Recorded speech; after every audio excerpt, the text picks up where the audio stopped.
परहित सरिस धर्म नहीं भाई, पर पीड़ा सम नहीं अधमाई। जब एक अभ्यर्थी प्रशासनिक सेवा की तैयारी करता है या जब उसकी ट्रेनिंग होती है तो उसे खूब कूट कूट करके उसे सत्य और अहिंसा का पाठ पढ़ाया जाता है कि हिंसा मत करना। पर क्या उसका कुछ महत्व बचता है? क्योंकि बिहार में जो पटना में छात्रों के साथ हुआ, उनके ऊपर जानलेवा हमला हुआ। जी हाँ, मैं उसे हमला ही कहूँगा, क्योंकि जो एडीएम के द्वारा किया गया वो हमले की श्रेणी में आता है, जैसा जलियांवाला बाग में हुआ था। 3 से 4 लोग आईसीयू में हैं और बाकी लोग घायल हैं। इस घटना को देखकर तो नहीं लगता कि कोई अधिकारी उन बातों की कद्र करता है जो उसे एडमिनिस्ट्रेटिव एकेडमी में सिखाई गई थी।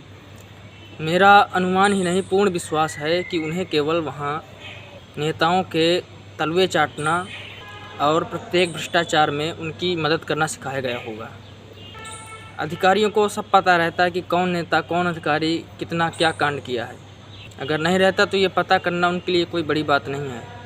पर क्या वो उसका पर्दाफाश करते हैं? नहीं। अगर किसी नेता या अधिकारी का आदेश अन्यायपूर्ण और अनैतिक है, जो देश की जनता के हित में नहीं है, तो वो अधिकारी उसे मना क्यों नहीं कर देता? क्योंकि उसे देश और लोगों से कोई प्यार नहीं है, कोई मतलब नहीं। उसे केवल अपने स्वार्थ की पूर्ति करनी है और अपनी कुर्सी बचानी है, चाटुकारिता करनी है, और वो भी उसी पाप का हकदार है। अगर वो नेता का फैसला न माने तो ज़्यादा से ज़्यादा क्या होगा? उसकी नौकरी जाएगी। ठीक है, जाने दो, तुमने देश सेवा की शपथ ली है, उससे पहले तुम ही इस्तीफा दे दो और उस पापी के पाप का काला चिट्ठा देशवासियों के सामने रख दो। तुमने देश सेवा की शपथ ली थी ना, बलिदान तो देना ही पड़ेगा देश के लिए, अपने पद का, अपना या अपने आत्मगौरव का।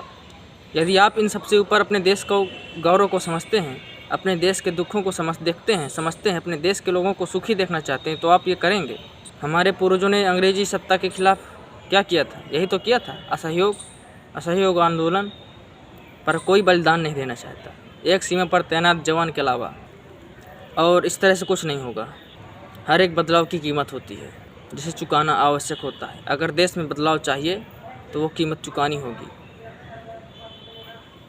हमें उन अंग्रेज़ों से आज़ादी यूँ ही मुफ्त में नहीं मिल गई। हमारे देशभक्त क्रांतिकारियों ने उसकी बहुत बड़ी कीमत चुकाई है। और अब अगर देश में सच में तो लोकतंत्र है, तो इसी को हथियार बनाओ। संघे शक्ति कलयुगे। कलयुग में संघ में शक्ति होती है। अगर तुम जनता का साथ दोगे तो जनता भी तुम्हारा साथ देगी। जनता तैयार है, बस उसे नेतृत्व की ज़रूरत है। जिस दिन उन्हें अपना वास्तविक नायक मिल गया, जो सबसे पहले अपना संपूर्ण न्यौछावर करने के लिए तत्पर हो, उस दिन क्रांति होगी जो देश का स्वरूप बदल देगी। पर फिर तुम पीछे मत लौटना। जानता हूँ कि ये कठिन है उसके लिए जो 12 से 24 घंटे पढ़ कर यहाँ तक पहुँचा है, लेकिन तब उसकी पढ़ाई का क्या मतलब जब उसे भी इसी विषैली हवा में घुलकर निरीह लोगों का गला ही घोटना है। लोगों को तिल तिल मारने में अगर तुम्हारे भी हाथ हैं तो क्या महत्व है उस पढ़ाई का?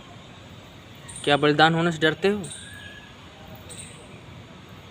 तो देश सेवा की झूठी कस्में क्यों खाते हो? जानता हूँ ये कठिन है, सबके बस की बात नहीं है।